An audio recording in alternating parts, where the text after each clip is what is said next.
Siapa dia Imran bin Husain? Ini sahabat besar Nabi SAW. Jadi Abi Nujad itu kunyah dia, sebab anak dia ada nama Nujaid. Jadi Abi Nujaid tu dia panggil kunyah kepada Imran bin Husain. Kenapa halah kunyah ni saya sudah ulang acap kali dah, makna kunyah apa, makna laqab. Jadi Imran bin Husain bin Ubaid bin Khalaf al-Khuzai, dia dari kabilah Khuzai al-Ka'bi. Kunyah dia Abu Nujaid. Jadi Nujaid itu nama anak dia lah. Jadi Imran bin Husain ini telah memeluk Islam pada hari pertempuran Khaybar. Jadi dia ni mengikut riwayat, Imran bin Husain ini dia masuk Islam sama sekali dengan Abu Hurairah. Imran bin Husain ini dia masuk Islam sama sehari, hari sama pada hari Khaybar, pada peperangan Khaybar pada tahun ke-7 Hijrah. Jadi dia duduk di negeri dia lah. Dan dia ni selalu berperang. Kalau ada peperangan dia akan pergi berperang bersama Rasulullah SAW dalam banyak peperangan. Dan dia salah seorang yang terlibat ketika berlaku Fathi Makkah itu. Dia ni salah seorang yang terlibat. Dia ada bersama Rasulullah. Dan dia inilah yang membawa bendera kabilah Khuza'ah. Dalam peperangan dia akan bawa bendera Khuza'ah. Orang bawa bendera ni dia duduk depan. Bukan kata duduk belakang, tidak. Orang bawa bendera ni dia duduk depan. Mati orang bawa bendera ni. Kalau kita tengok dalam hadis Nabi kan, setengah sahabat bawa bendera. Sebab bendera ni dia kena duduk depan, sebab orang nak tengok. Dia menaikkan semangat, sebagai motivasi, sebagai untuk psikologi lah. Sebab kita pergi Mekah, orang tengok ada bendera Malaysia akan segar. Tu lah. Tengok bendera Malaysia tu segar. Kalau dia bersatu Malaysia tu berkali itu lah. Jadi bendera ni dia penting. Sama-sama pun bendera ni dia penting. Tak ada tu masalah. Boleh tak ada tidur, tak ada tu. Gitu. Jadi hok bawa bendera ni biasa duduk depan. Ada sahabat Nabi siapa bila bawa bendera perang, panji tu kena tutup tangan, pegang alik kiri. Kena tutup tangan tu pakai dakak guna lengan. Sehingga mati jatuh orang lain pula ambil. Sebab dia tu dia maruah tentera tu. Dia kira maruah tentera. Jadi dia ni maknanya bila disebut dia ni yang membawa bendera kabilah Khuza'ah, maknanya dia ni orang penting dalam peperangan. Orang berada di saf hadapan dalam peperangan. Imran bin Husain ini tersenarai sebagai salah seorang tokoh fiqh, ahli fiqh di kalangan sahabat, dan antara ilmuwan di kalangan sahabat. Ni Imran bin Husain. Imam Zahabi menyebutkan tentang Imran bin Husain. Dia kata al-qudwatul imam. Dia ni merupakan ikut. Dia menjadi ikut dia. Bahasa lain orang panggil idola lah. Dia tu menjadi ikut masyarakat. Di zaman Sayyidina Umar Al-Khattab, di zaman Sayyidina Umar Al-Khattab, Sayyidina Umar hatta dia pergi ke Basrah dengan tujuan untuk mengajar ilmu fiqh kepada masyarakat di Basrah.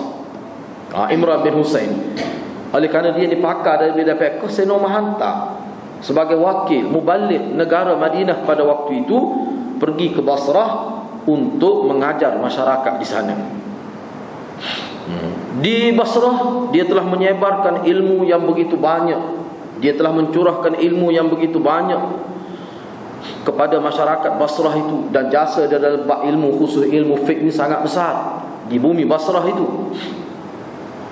Bahkan wa takharraja ala yadayhi ba'd kibar at-tabi'in, sehingga hasil daripada dia mengajar di Basrah itu telah melahirkan tokoh-tokoh besar di kalangan tabi'i yang alim dalam bidang fiqh. Misalnya, tengok anak murid siapa dia, Hasan Basri, anak murid dia.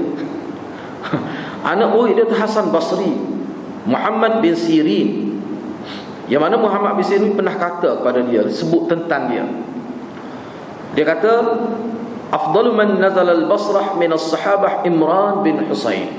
Orang yang paling mulia lah yang pergi ke Basrah dan tinggal di Basrah dari kalangan sahabat Nabi adalah Imran bin Husain. Kata siapa dia? Muhammad ibn Sirin kata. Jadi Hasan Basri tokoh tabi'in ni.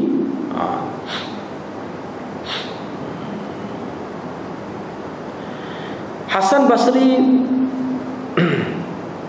Basri pernah bersumpah dengan nama Allah, demi Allah, mana tidak ada penunggang yang menaiki kenderaan yang datang ke Basrah ini yang lebih baik daripada yang bernama Imran bin Husain.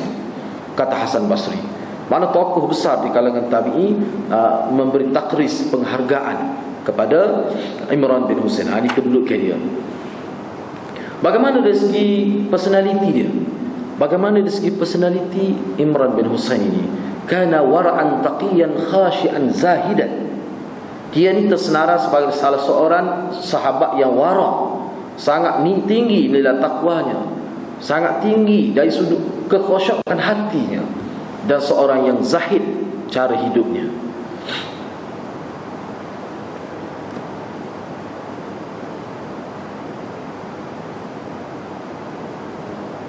Dia ni sebab dia menganggap tak apalah kita sebutlah dia ada buat sini. Ni satu kenyataan dia yang disebut oleh Imam Ahmad Hakim. Dia kata dia kata saya ni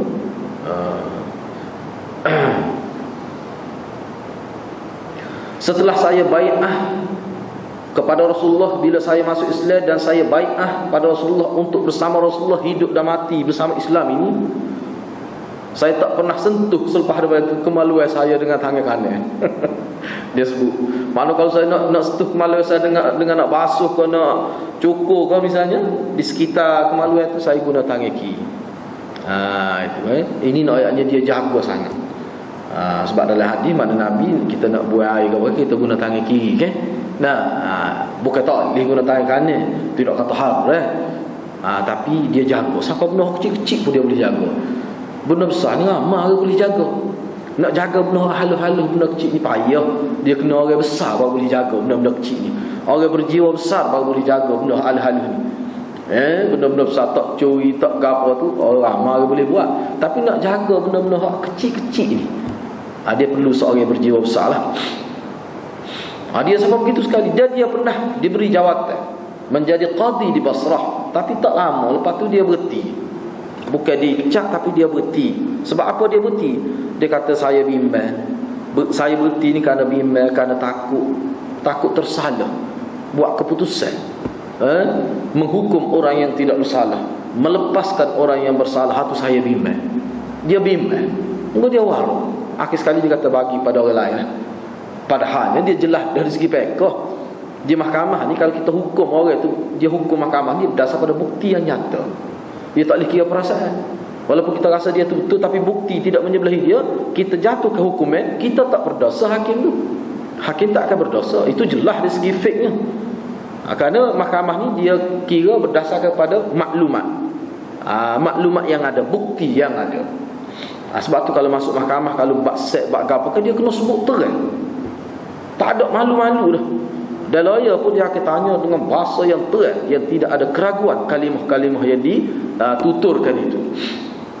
Tapi oleh kerana dia ni seorang yang sangat kuat menjaga nilai-nilai seni-seni agama ini, maka dia takut. Bahkan dia kata wudittu anni ramadun tadharuni riyah. Dia orang sastra juga, bahasa dia pula betul. Wudittu anni ramadun tadharuni riyah. Dia kata ingin benar aku, sekiranya aku ini hanya menjadi debu-debu pasir yang ditiup angin. Apa tu? Tidak mukallaf, tidak dibebani dengan dosa dan pahala. Alangkah baiknya. Ini orang yang takut dia. Dia ni seorang yang mujabud du'a, saburan ala ma asabahu wa alamma bih. Dia ni seorang yang dimustajab doa dia lah, doa dia diterima. Seorang yang sangat penyabar. Dia boleh kawal diri dia dengan apa-apa kesusahan yang dihadapi, dan dia boleh menahan kesakitan. Tanda menerima qada dan takdir Allah Subhanahu wa taala. Dia ni pernah kena sakit. Dia ni Allah uji dia. Allah uji dia. Berat dia kena. Dia pernah kena sakit beberapa tahun lah. Sakit pula sakit yang berkait dengan perut. Sakit dalam perut. Dia ni kesan daripada sakit tu menyebabkan dia terlantar, tak boleh kerja berat lah, lebih banyak tidur di atas tilam, sehingga dia sebut walazamal firasha 30 sanah, sehingga dia banyak berada di atas katil selama 30 tahun. 30 sanah, 30 tahun dalam keadaan dia sakit, 30 tahun terlantar di atas katil itu. Dia kata dalam keadaan penuh kesabaran, penuh mengharapkan pahala dan redha daripada Allah. Dia kata ke dia kata sesungguhnya saya suka, saya redha, saya boleh terima ni keadaan saya begini. Jikalau dengan begini Allah sayang pada saya, kalau dengan sebab saya sakit ni Allah cinta dan kasih pada, tak apa, saya boleh terima. Mana dia mengharapkan balasan baik dari sisi Allah Subhanahu Wa Taala. Ini salah seorang orang yang dididik secara langsung oleh Rasulullah sallallahu alaihi wasallam. Ini antara sahabat yang tidak tersenara sebagai orang yang tidak murtad. Ini dikatakan orang murtad lah di bawah Syiah ni. Ni Imran bin Husain.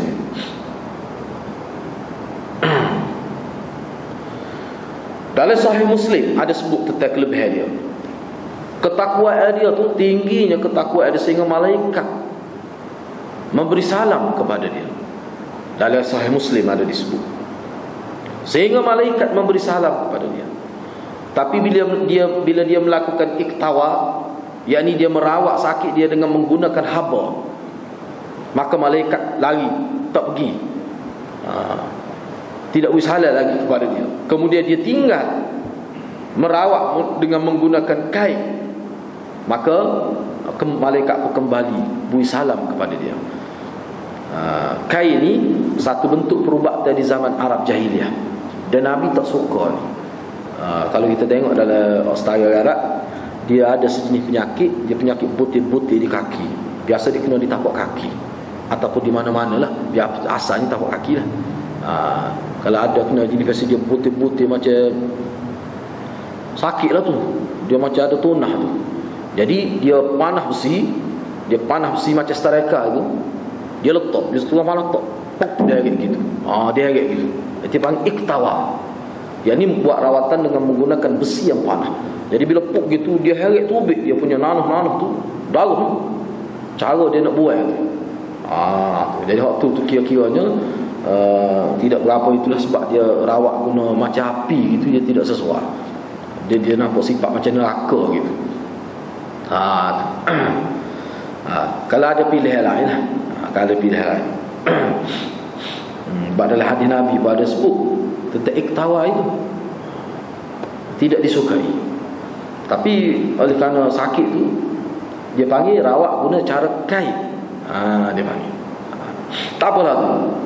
Dia ni, Imran bin Husain ni salah seorang sahabat yang mengambil sikap berkecuali semasa berlaku fitnah peperangan di kalangan sahabat radhiyallahu anhum. Misalnya peperangan antara Aisyah dengan Sayyidina Ali dengan Muawiyah. Lepas tu peperangan di kalangan Abdullah ibn Zubair dan sebagainya lah. Apa yang berlaku fitnah zaman sahabat, dia mengambil sikap berkecuali. Dia tidak mahu berpihak pada mana-mana pihak. Ini dia ni.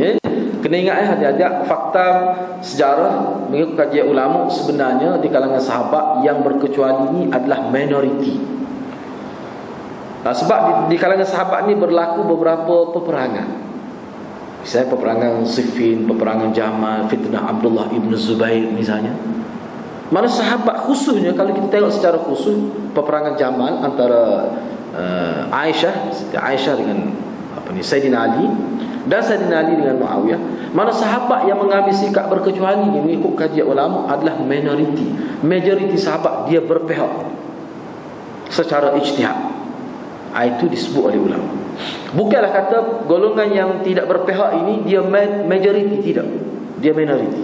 Sikit, jumlah yang sedikit. Okey, baik. Dia wafat di Basrah. Maknanya dia pergi mengajar di Basrah tu sampai ke akhir hayat dia. Dia mati, wafat pada tahun 52 Hijrah, Imran bin Husain.